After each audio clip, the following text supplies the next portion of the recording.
அஸ்ஸலாமு அலைக்கும் வரஹ்மத்துல்லாஹி வபரகாத்துஹு.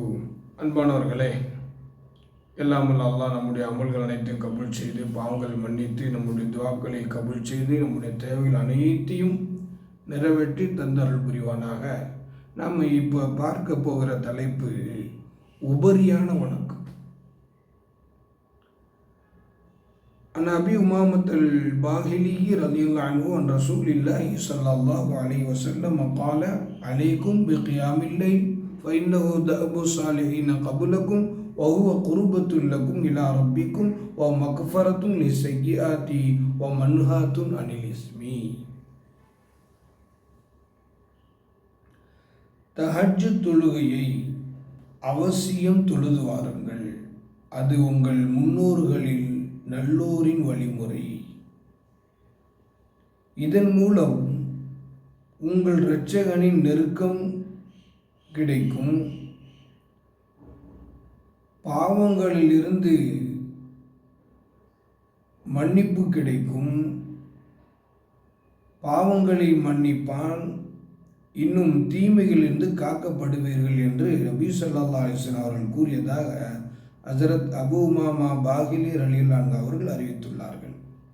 இந்த ஹதீஸில் நம்ம 3 விஷயத்தின் மூலமாக அல்லாஹு தாலா நம்மளை கண்ணியப்படுத்துகிறான் என்று தான் சொல்ல வேண்டும். இந்த உபரியான வணக்கங்களை செய்யுங்கள் செய்யுங்கள் என்று அல்லாஹ்வுடைய தூதரும் சொல்கிறார்கள்.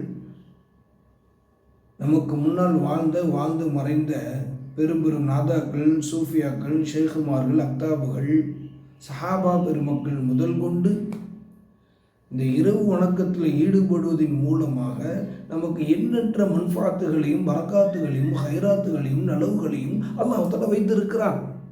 அதன் காரணமாக தான் தஹஜ்ஜுத்தை தொழுவன்னு பெருமானார் ஸல்லல்லாஹு அலைஹி அவர்கள் வலியுறுத்தி சொல்லியிருக்கிறார்கள். தஹஜ்ஜத் தொழுவதனால அல்லாஹ்வுடைய நெருக்கம் கிடைக்கும் 1, பாவங்கள் அனைத்துமே மன்னிக்கப்படுது 2, இன்னும் தீமைகளிலிருந்து நம்மளை அல்லாஹ் தஆலா என்ன செய்யலாம், காக்கப்படுகிறோம் என்பது அதுவும் முக்கியமான ஒன்று. அப்போ 3 விஷயம், அல்லாஹ்வுடைய பொருத்தமும் நெருக்கமும் ஏற்படுது, பாவங்களிலிருந்து மன்னிக்கப்படுது, தீமையிலிருந்து அல்லாஹ் தஆலா நம்மளை ஒட்டுமொத்தமாக பாதுகாத்துறான். எல்லாம் அல்லாஹ் இரவு நேரங்களில் கண் விழித்து உபரியான வணக்கங்களை அதிகமாக செய்து அதன் மூலமாக இறை அருளை பெற்ற நன்மக்களாக அல்லாஹு தஆலா உங்களையும் என்னையும் ஆக்கி அருள்வானாக. இறை அருளை பொருத்தத்தையும் பெற்ற நன்மக்களாக நம் எல்லோரும் ஆக்கி அவனுடைய ரஹ்மத்தின் அருளோடு ஒன்று சேர்த்து கொள்வானாக. ஆமீன்.